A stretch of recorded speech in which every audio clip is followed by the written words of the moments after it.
Hola, ¿qué tal hermanos Luz y Sal? Sean bienvenidos a una nueva lección. Ahora nos vamos con la lección número 39. El tema es el respeto a la persona. Iniciamos. La muerte moral y la muerte espiritual son verdaderos crímenes. Antecedentes.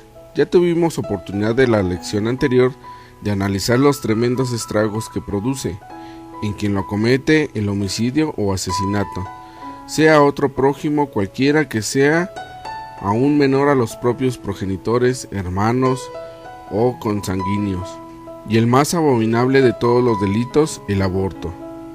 Y nos referimos al mal que produce el victimario, porque la moral estudia antes el aspecto del perjuicio del pecado en el actor, en quien sufre sus consecuencias, pasiva del latín passivus, igual al que sufre la acción de otro, y anunciábamos al final de la lección, como adelanto de la presente, el estudio del homicidio moral y espiritual. No menos graves para ello, antes de entrar en materia propiamente, echaremos un vistazo a otras formas de homicidio físico, que en sí contraen problemática moral particular, por lo que merecen un estudio singular. Número 1. Enunciado del tema. El respeto a la persona es sancionado en el Decálogo por dos preceptos. El quinto, no matarás, y el octavo, no darás testimonio falso contra tu prójimo. Número 2. Desarrollo del tema. Recordatorio acerca de lo que entendemos por persona. Ante todo, debemos traer a la memoria lo que es persona, concepto que estudiamos ya en la lección 12. Persona es el ser que tiene capacidad de relacionarse espiritualmente. Añadiremos ahora que el concepto persona puede encerrar dos aspectos diversos: persona física, que es el ser considerado individualmente, y personal moral, que es para nosotros un nuevo concepto de persona, constituido por una colectividad de varias personas físicas que se hace sujeto de derechos y deberes al igual que una persona física. Por ejemplo, en un estadio atestado de personas físicas no hay persona moral, porque siguen existiendo tan solo derechos y deberes individuales, los de cada espectador por sí mismo, pero en una asociación cultural o en una nación sí existe la persona moral. Para efectos de colectividad se funden, por decirlo de algún modo, los derechos y los deberes de todas las personas físicas en comunes derechos y obligaciones que afectan a todos y a cada uno sin distinción por igual. El concepto de persona en la moral cristiana, cuando tratamos de la violación de la ley natural y el decálogo, también podemos contemplarla a la luz del derecho individual o del colectivo, según sea que la transgresión fue cometida por una persona física o por una persona moral. En estas dos distinciones debemos tratar dos actos humanos positivamente malos y un tercero posiblemente bueno. El pecado original, el deicidio en la persona de Cristo, la defensa propia, individual o bien colectiva, que es la guerra. Sentido universal del pecado original. En nuestras primeras lecciones era difícil explicar algunos conceptos, y sabemos que merced a ello, más aún alumno dejó de conformarse con la universalidad del pecado original. No es fácil aceptar que la culpa de una pareja humana, así se trate de los primeros progenitores, recaiga sobre sus descendientes ajenos a la transgresión cometida. Bien, ya hemos caminado bastante en lo dogmático y en lo moral, para aceptar una triste y doble realidad. Heredamos la culpa original junto con una naturaleza humana privada de la gracia santificante del hombre, creado a imagen y semejanza de su Creador. Esto ya lo hemos repetido, aceptado y reflexionado en diversas oportunidades. La segunda causa de nuestra pecaminosa herencia es el de carácter colectivo, de una transgresión cometida por una persona moral, la humanidad entera, que es un todo participante de los derechos y obligaciones inherentes al hecho del ser hombre. Por más que hoy se hable mucho de los derechos del hombre y nunca o casi nada de las obligaciones del hombre, particularmente hacia su Creador. El pecado original en lo personal y en lo colectivo. De este modo, el hombre al nacer incurre en el pecado original de doble manera, por herencia personal, como si fuera el primer hijo de Adán y Eva, que como persona física solo recibe de sus padres una naturaleza viciada, pero que mediante este modo de nacer llega al ser, y por herencia colectiva por integrante de una persona moral que hace a cada uno de sus miembros copartícipe de un delito contra Dios, el deicidio en lo personal y lo colectivo. Pasaron miles de años para que se aconteciera otro delito de importancia decisiva, el decidio, del latín dei, genitivo de Deus, de Dios, caedere, igual a matar, esto es, el asesinato de Dios. En la persona de Cristo, aquí también existieron dos responsabilidades, la personal en aquellos que personalmente intervinieron en la condenación y muerte del Salvador, a quienes él alude cuando dice: mirad que subimos a Jerusalén, y el Hijo del Hombre será entregado a los sumos sacerdotes y escribas, le condenarán a muerte y le entregarán a los gentiles para burlarse de él, azotarle y crucificarle, y al tercer día resucitará. Mateo 20, versículos del 18 al 19. Lo colectivo del decidio en Cristo, ordinariamente este crimen sin igual, se nos hace ajeno a nosotros y no nos percatamos que todos hemos sido decidias de los que nacidos murieron antes de cometer un pecado personal suyo, pero que como integrantes de la persona moral de la humanidad quedaron asociados en el delito. Más claramente en su superabundancia, los que sobre todo esto hemos cometido nuestros propios pecados personales. Todo esto se sintetiza en la doctrina paulina. Por tanto, como por un solo hombre entró el pecado en el mundo, y por el pecado la muerte, y así la muerte alcanzó a todos los hombres, por cuanto todos pecaron. Romanos 5, versículo 12. A lo cual ya se había referido Isaías cuando profetizaba: todos nosotros como ovejas erramos, cada uno marchó por su camino, y Yahvé descargó sobre él la culpa de todos nosotros. Isaías 53, versículo 6. Nadie puede sentirse sin pecado.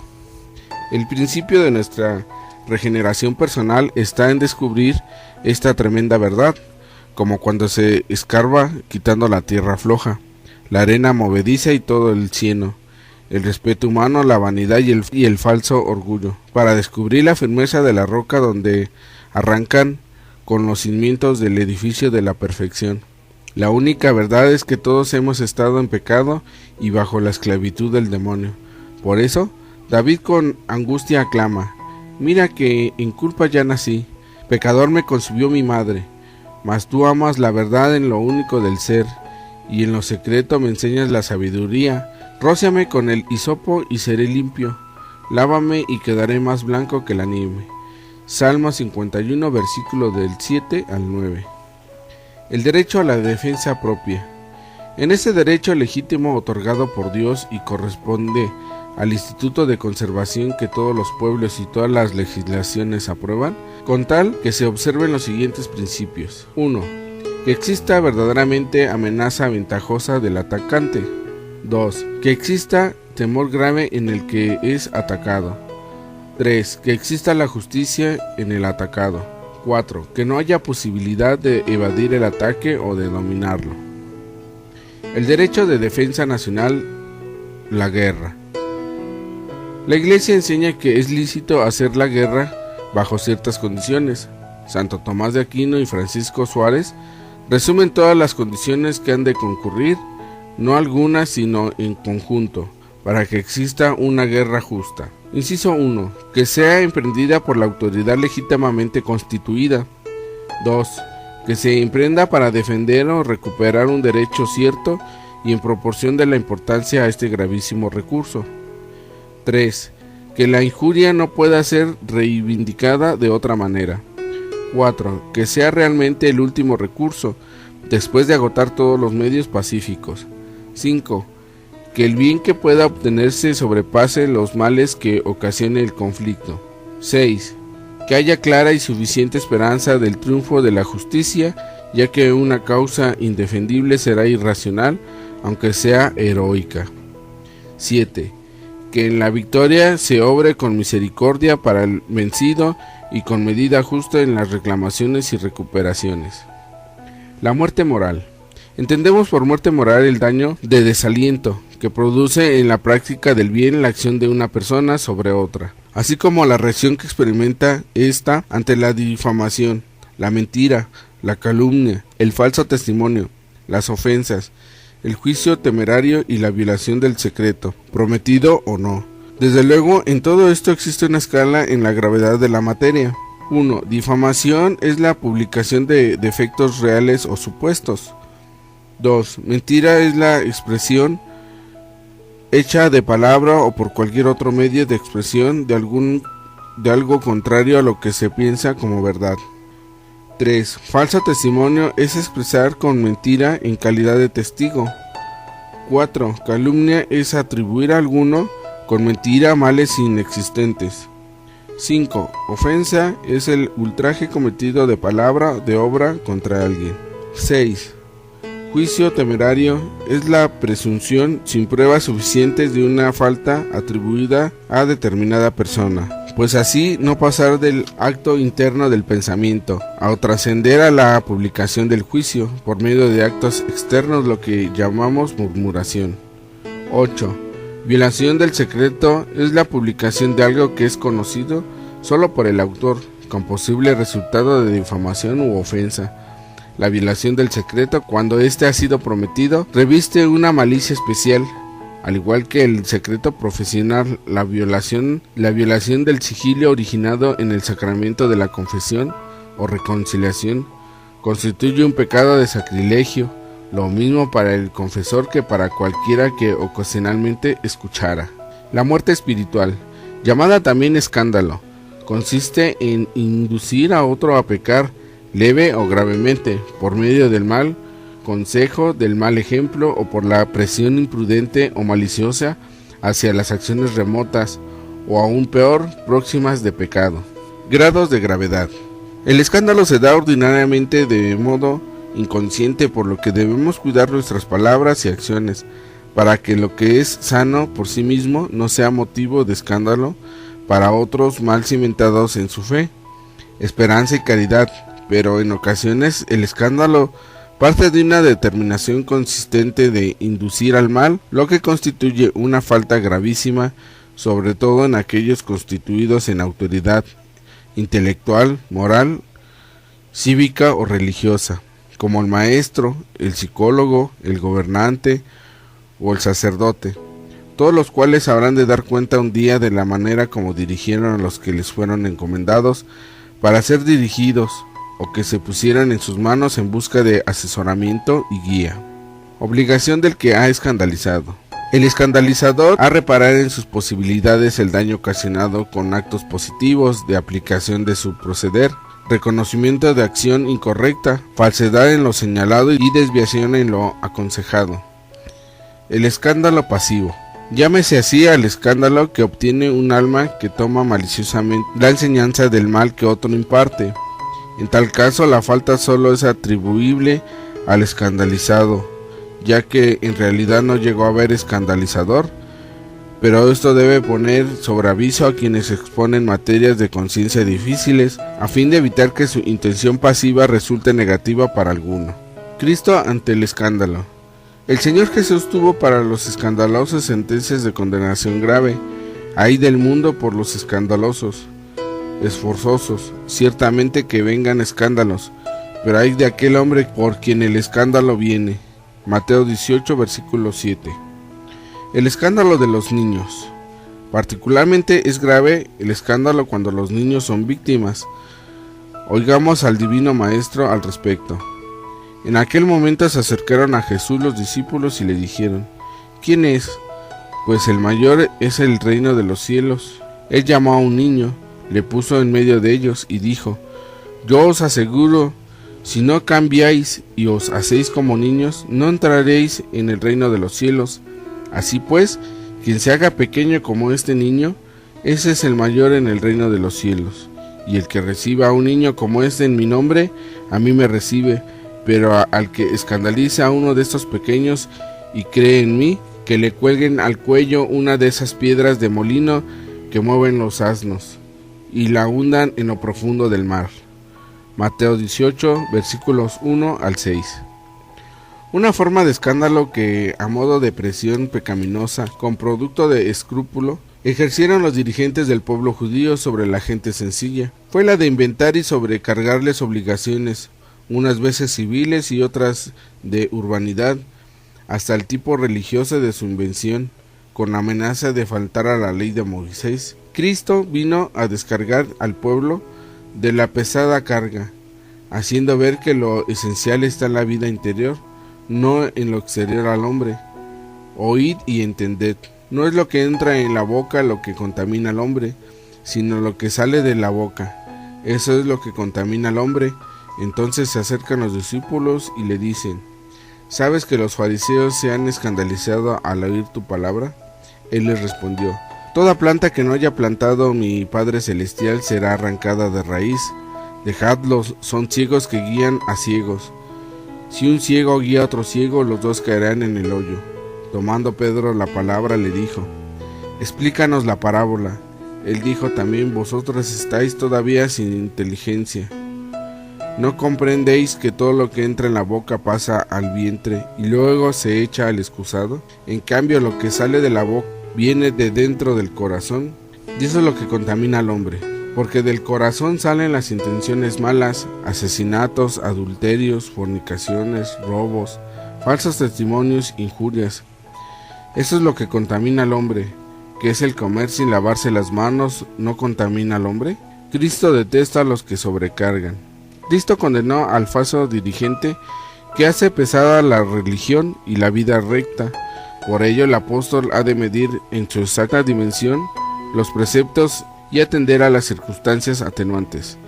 En suma, el buen dirigente ha de hacerse riguroso fiscal de sus propias obras y dulce abogado de sus hermanos, buscando siempre una excusa que disminuya las falsas y reincidencias y debilidades de ellos. Hay de vosotros, escribas y fariseos hipócritas, que cerráis a los hombres el reino de los cielos. Vosotros ciertamente no entráis, y a los que están entrando no les dejaréis entrar.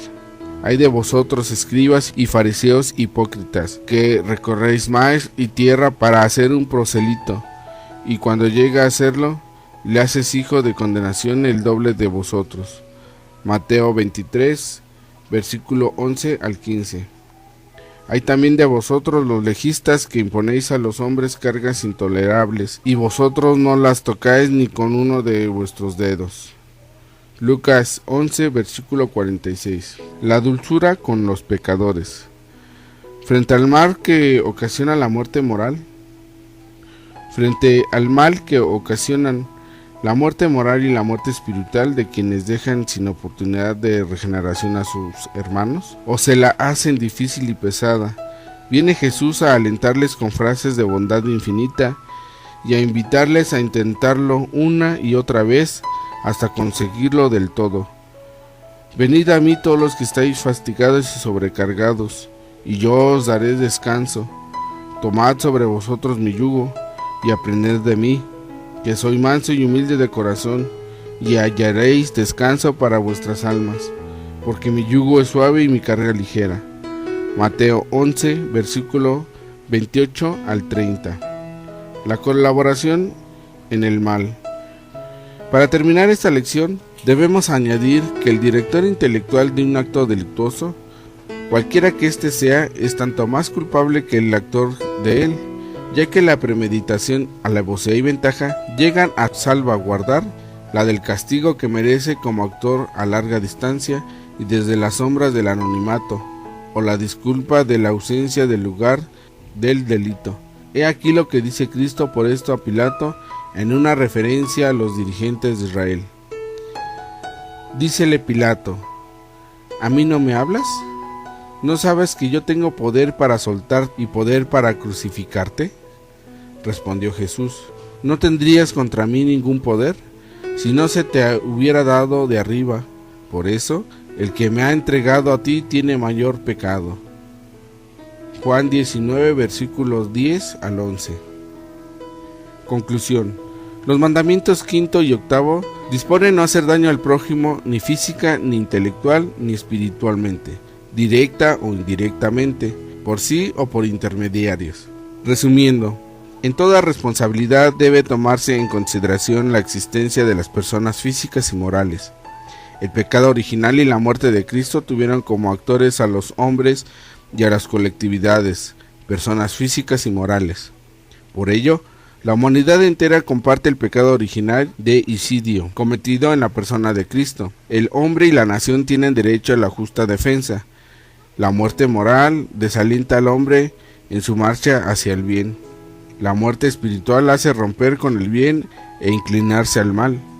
El escándalo es la mayor ocasión de daño moral y espiritual. El buen dirigente debe facilitar el camino de la conversión. Reflexiones personales. ¿Me sé sentir solidario con la humanidad de lo que es el pecado?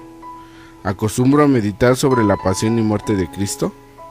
¿Sé defender mi derecho de mansedumbre, pero con energía? ¿Procuro que nadie llegue a pecar por mi dicho o mi ejemplo? ¿Aprendí ya a ayudar a los demás a encontrar a Dios? ¿Sé ser acusador mío con exigencia y defensor de mis hermanos con indulgencia? ¿He dado la importancia que se requiera a mis expresiones y actitudes delante de los niños, a fin de no ser para ellos motivo de escándalo y ocasión de pecado? Resolución. Señor, me es difícil evitar todo daño físico, moral y espiritual a mis hermanos. Dame gracia suficiente para que transforme mis actitudes en beneficios de ellos por amor a ti. Bueno, pues hermanitos, hasta aquí llega la lección número 39. Ya lo sabes, yo soy tu amigo Alberto, nos escuchamos en la próxima lección. Adiós.